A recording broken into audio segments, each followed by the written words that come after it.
There's a ton of great cameras for making YouTube videos, and the Panasonic GH5 and the Sony a6400 are a couple of the best. I had a few minutes with the a6400, so I thought I'd do a quick 4K comparison.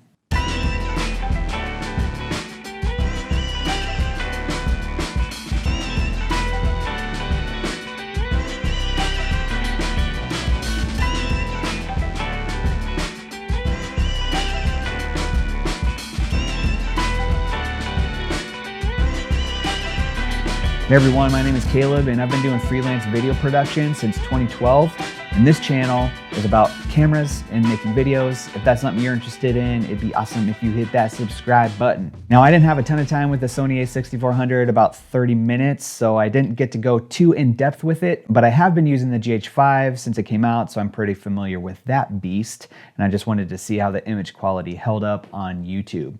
So this is a simple 4K, 24 frames per second comparison. These are both great cameras and are perfect for creating content on YouTube. With the a6400 coming in around $1,000 and the GH5 near $1,400, they're both affordable cameras for content creators. So here's what I'm gonna do. I'm gonna run the images together and I'll label what you're seeing. I'm gonna zoom in on the image and run a couple segments with a color grade. On the a6400, I'm shooting in the standard color profile with the UHD 4K at 100 megabytes. GH5, I'm shooting natural color profile, 4K 8-bit, 100 megabytes.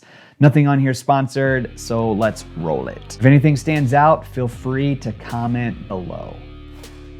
All right, so this video is by no means a full-on review of the Sony a6400 or the Panasonic GH5. It's just a simple 4K 24p video comparison. And in this shot, I actually punched it in to a scale of 200 just to see what I'm getting once you kind of enlarge the image a little bit. And I've noticed that the GH5 image on the top looks just a little bit softer than the Sony image down below. The Sony image is a little bit sharper and maybe a little bit more saturated in the colors. And even though it's not a review, I'm just gonna talk about some of the shooting specs of each camera on here and some of the different options that you have when shooting with these two different cameras. So the Sony a6400 is an APS-C crop sensor, which internally is going to record at UHD 4K at 24, 25, or 30p, up to 100 megabytes per second. You also have full HD options at 24, 30, 60, and 120p. And with the a6400, you do have external recording at 4.2.2 8bit UHD 4K up to 30p. Then on the Panasonic GH5, which is a micro 4/3 2x crop factor sensor, you're gonna have internal recording at 4.2.2 10-bit up to 30p, up to 400 megabytes per second. Also at 4.2.2 10-bit, you have full HD 60p up to 200 megabytes per second.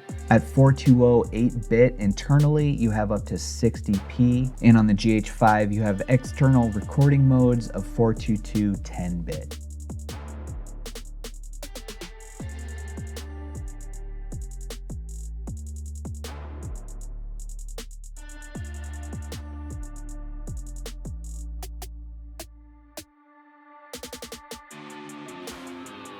On this image, I just applied a quick color grade to see how some of the colors held up on the 8-bit. Even with a bit more saturated coloring in the Sony, I was still able to get them pretty close to looking the same.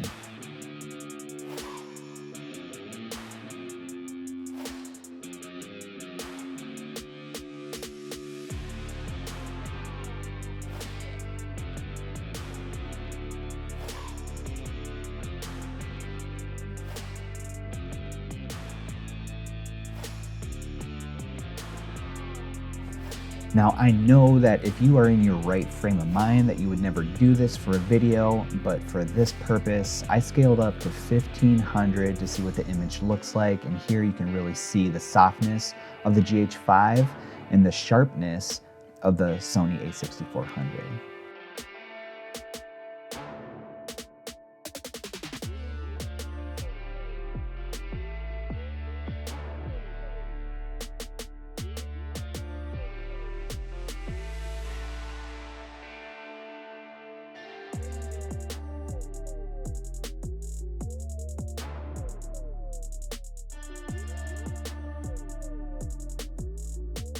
Now the Sony a6400 does not have built-in image stabilization, and you can see even on a tripod with the wind blowing, you're gonna start seeing some shake in the image.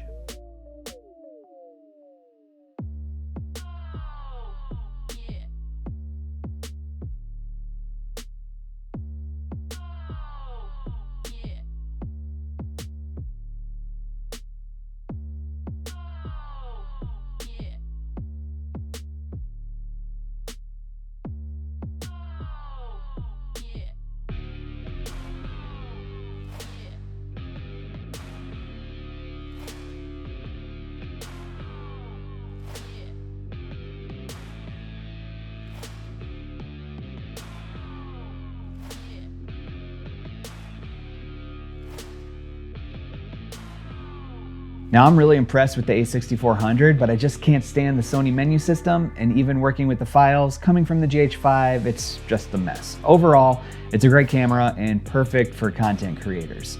You can flip the screen up to monitor yourself, but a mic would block it, so you'd have to get a separate piece to move the mic. The GH5 has a flippy screen. But again, the Sony a6400 is a great camera from what I could tell with my half hour with it. I've linked it below, which is an affiliate link if you want to check it out. If you're shooting with the a6400 or the GH5, comment those below. What's your experience shooting with these cameras? Remember, don't forget to hit that subscribe button, and I will catch you in the next video.